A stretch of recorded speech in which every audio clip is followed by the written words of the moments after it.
Mechi nambari 2 imemalizika kwenye uwanja wa Kijiji hapa maeneo ya Likolombe Mbawe, michuano ya Mwarabu Mweusi Super Cup 2026.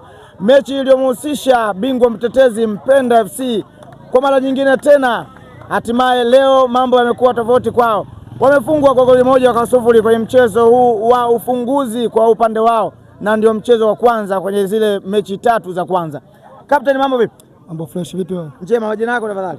Kwa majina naitwa Biola Kazali aka Kazali JR. Bwana Kazali JR wa Biola, shida hasa ilikuwa kitu gani mpaka leo mmefungwa?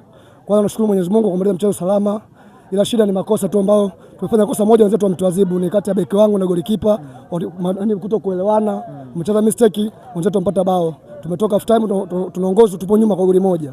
Tumerudi kipindi cha pili tumejipanga, lakini Mwenyezi Mungu kwa upande wetu. Wenzetu wamelikava.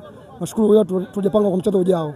Bila shaka pressure sasa inahamia kwenu kama mabingwa watetezi kuelekea kwenye mechi zinazokuja, lakini tunazo taarifa kwamba timu yenu kama ina mpasuko hivi, si wale ambao mlichukua ubingwa. Hata leo pia ukitazama baadhi ya watu ambao walikuwa kwenye benchi lenu leo hawapo, kwa maana wako pembeni kabisa. Mpasuko uone kama unaweza kuasili? Hapana, naomba nikuweke sawa ndugu mtangazaji.